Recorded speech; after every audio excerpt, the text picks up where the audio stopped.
सरकार द्वारा एनपीएस में सुधार कर लाई गई यूनिफाइड पेंशन स्कीम यूपीएस को लेकर सरकारी कर्मचारियों में आक्रोश कम नहीं हो पा रहा है। विभिन्न सरकारी कर्मचारी संगठन पुरानी पेंशन यानी ओपीएस बहाली की मांग को लेकर विरोध प्रदर्शन कर रहे हैं। पुरानी पेंशन की मांग के लिए लंबे समय से आंदोलन करने वाले कर्मचारी संगठन एनएमओपीएस ने 26 सितंबर को देश के सभी जिला मुख्यालयों पर विरोध प्रदर्शन करने की घोषणा की है। इससे पहले 15 सितंबर यानी कि कल सरकारी कर्मचारी ओपीएस की मांग को लेकर बापू की समाधि स्थित दिल्ली के राजघाट पर पहुंचे हुए थे। ये एक राष्ट्रीय कार्यकारिणी की बैठक थी जो कि एनएमओपीएस के राष्ट्रीय अध्यक्ष विजय कुमार बंधु जी के नेतृत्व में की गई थी। विजय कुमार बंधु का साफ तौर पे ये कहना है कि ये कर्मचारियों के हितों की लड़ाई है, अब वे अपने हक की लड़ाई के लिए स्वयं आगे आएंगे। कर्मचारी किसी का इंतजार नहीं करेंगे। वजह केंद्र सरकार ने कर्मचारियों के भविष्य के साथ खिलवाड़ करते हुए यूपीएस लागू करने की बात कही है। एनएमओपीएस एक ऐसा संगठन है जो केवल ओपीएस के लिए लड़ रहा है। फिलहाल आप सभी को बता दें कि ओपीएस की लड़ाई पूरे देश भर में चल रही है। सभी कर्मचारी ओपीएस बहाली के लिए लगातार प्रदर्शन कर रहे हैं, फिर वो महाराष्ट्र हो, हरियाणा हो या फिर बिहार हो।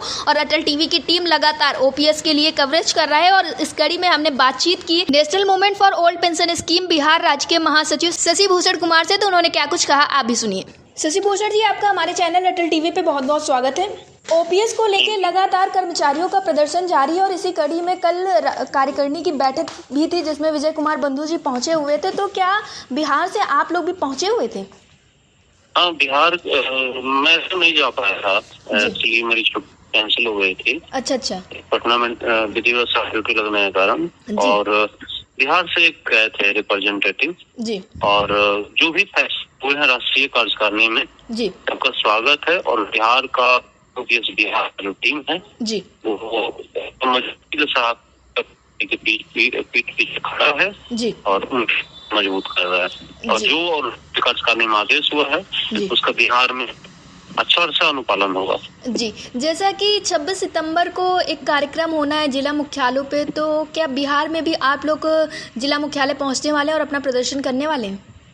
हाँ, हमारे जिला का जो जिला इकाई जिला का टीम है वो अपने जिला मुख्यालय में प्रदर्शन करेंगे जी। शशि भूषण जी, ऐसा देखा गया है कि सरकार अभी तक ये कहती हुई नजर आई थी कि एनपीएस बहुत अच्छा है, लगातार एनपीएस की बड़ाई की जा रही थी, लेकिन फिर जब चुनाव करीब आने लगे और कर्मचारियों ने एनपीएस को अपनाया नहीं, लगातार विरोध जारी रहा, तो सरकार ने यूपीएस को ला दिया और कहा कि अब एनपीएस से अच्छा यूपीएस है कर्मचारियों के लिए। लेकिन कर्मचारी साफ तौर पर ये बात कहते हुए नजर आते हैं कि हमें ना तो यूपीएस चाहिए ना तो एनपीएस चाहिए, हमें तो सिर्फ ओपीएस चाहिए। हाँ मैडम, कर्मचारियों को तो सिर्फ ओपीएस चाहिए। देखिए, एक छल के तहत ऐसा हुआ है कि एनपीएस एक बहुत खराब व्यवस्था जो कि हम लोगों के ऊपर थोपा गया था, उससे भी खराब यूपीएस थोपा गया। अब सरकार का ओपीएस के प्रति, मतलब ओपीएस के तरफ जो लोगों का ध्यान था उससे भटकाने का एक नाकाम प्रयास है। इसमें हमें कुछ ऐसा कर्मचारी पदाधिकारी शिक्षक जो कि पूरे देश में पुरानी पेंशन के लिए आंदोलनरत थे, मांग कर रहे थे ओपीएस के लिए लड़ रहे थे, उनसे ध्यान भटकाने के लिए, क्योंकि सभी लोग एनपीएस से आच्छादित हैं, तो उनको यूपीएस में तब्दील करने के लिए, जो कि एनपीएस से भी खराब व्यवस्था है, ला करके दिया गया ताकि कर्मचारी ओपीएस पे बात ना करके एनपीएस और यूपीएस की तुलना करते रहें और तुलना में व्यस्त रहें और ओपीएस पर से ध्यान हट जाए। ये मामला कुछ ऐसा है। ठीक है, ये बहुत खराब व्यवस्था है। आप मान के चलें कि आप हमारे वेतन से 10% काट के आप रख लेंगे, राज्य सरकार का हम कर्मी हैं, राज्य सरकार का 18.5% आप रख लेंगे। आप बताएं कि हम अगर 25 साल के सेवा में बिहार सरकार ज्वाइन किया हूँ 25 साल की आयु में, तो 35 साल आप मेरा 28.5% काटेंगे जी, मतलब 28.5% मेरा एवं गवर्नमेंट का, बिहार गवर्नमेंट का। उसके बाद आप 50% देंगे। ये बहुत मतलब नाइंसाफी, एक लूट है, राज्य सरकार को लूटने का, कंगाल करने का एक मतलब एक तकनीक रूप से विकसित किया गया फ्रॉड है। समझ गए? ये कुछ डिफरेंट चीज है, इसको समझने की आवश्यकता है। बिहार के जनता का पैसा है। अगर हमारा पुराना पेंशन लागू होता है तो हमारा 10% कटेगा वो राज्य सरकार के पास रहेगा। तो वो 10% का कटौती में बिहार के परिप्रेक्ष्य में बोलूं तो वर्तमान समय में लगभग 8,000 करोड़ होगा। क्योंकि यहाँ नियुक्तियां बहुत हुई हैं, आगे नियुक्तियां और होने वाली हैं। तो बिहार सरकार के हिसाब से ये पुरानी पेंशन बहुत जरूरी है। आप ये समझ लें कि जो पूर्व से पुरानी पेंशन लागू है उनको तो पुरानी पेंशन दिया ही जा रहा है, और जो आगे रिटायर होंगे उनको पुरानी पेंशन ही मिलेगा। और हमको पेंशन, हम रिटायर होंगे 30 साल बाद, 25 साल बाद, हमारे पेंशन 25 साल बाद देने के लिए आज ही पैसा PFRDA द्वारा लिया जा रहा है। तो एक बहुत बड़ा साजिश है मैडम, बिहार सरकार को या किसी भी राज्य सरकार को लूटने का एक बहुत बड़ा मतलब कि एक ट्रैप है, एक जाल है। जी, जैसा कि आपने बताया एक ट्रैप है, तो कई सारे कर्मचारियों से बात करने के पे ये पता चला, और हम लोग महाराष्ट्र, हरियाणा, उत्तर प्रदेश लगातार कवर करें, जिसपे कर्मचारियों का साफ तौर पे कहना है कि ये एक निजीकरण को बढ़ावा देना है और इससे कर्मचारियों को तो नुकसान हो रहा है, लेकिन जो बड़े बड़े उद्योगकारी हैं उनका बड़ा फायदा हो रहा है, क्योंकि ये पैसा उनके लिए इन्वेस्ट किया जाएगा। तो क्या ऐसा कुछ आप भी समझ रहे हैं? ऐसा है ही ना, अभी यूपीएस हो या यूपीएस हो, भारत सरकार का कटौती और हमारा कटौती, इस कटौती को PFRDA के माध्यम से शेयर मार्केट जाएगा। तो शेयर मार्केट किनके हैं? शेयर मार्केट तो उद्योगपतियों का है ना, उनकी कंपनियां ही शेयर मार्केट में है ना। तो ये हमारे पैसे किसको दिया जाएगा?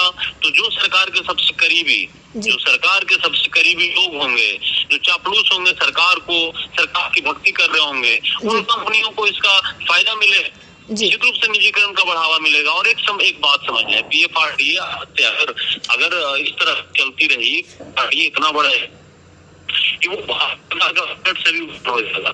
ये एक ठीक चीज नहीं है, एक बहुत बड़ा, ये हमको लग रहा है कि बिहार के मुख्यमंत्री तो चूंकि इंजीनियर है और सामाजिक न्याय के पुरोधा है, तो हमारे बातों को समझने का यहाँ पे प्रयास होगा माननीय मुख्यमंत्री द्वारा, मुझे भरोसा है। दूसरा, जो मुख्यमंत्री से भी मुझे ऐसा लग रहा है कि उम्मीद किया जा सकता है कि जब वो कंगाली की तरफ बढ़ने लगेंगे तो उनको अफसोस होगा, ये कहेंगे कि पुरानी पेंशन व्यवस्था बहुत शानदार व्यवस्था थी, वो राज्य सरकार के भी हिस्से में ठीक था और कर्मचारियों के भी हित में ठीक था। वो दोनों के स्तर पे वो बहुत है।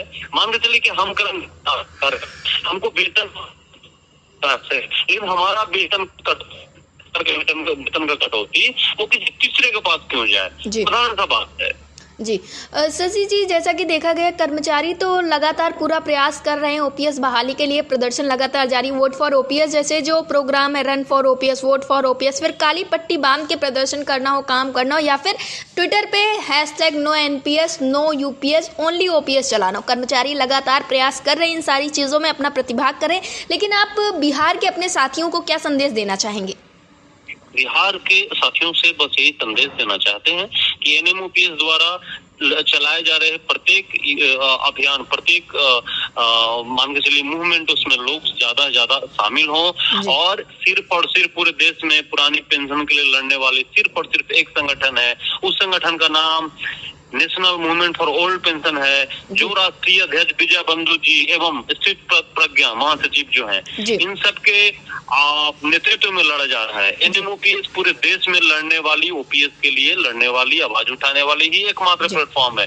बाकी जो जितने भी लोग, आप एक बात मैं दोहराना चाहता हूँ या बताना चाहता हूँ कि भारत सरकार के स्तर पे जो UPS लाया गया, उससे पहले जो कर्मचारी संगठनों को बुलाया गया, उस संगठन में लगभग लोग या तो 10 साल पहले रिटायर कर गए थे, 15 साल पहले रिटायर कर गए थे। वो NPS के दर्द को क्यों जानेंगे और कैसे जानेंगे? और वो NPS के भी साथियों को वहां नहीं लाया गया था। आप मैडम देख लीजिए कि जो अक्टूबर 2023 में, 1 अक्टूबर 2023 को जो दिल्ली के रामलीला मैदान में हम लोगों ने जो मतलब हुजूम खड़ा किया था, लगभग 6.5 से 7 लाख लोग उस मैदान में खड़े थे, पूरे सड़कों पे खड़े थे, दिल्ली को पैक करके रखे थे।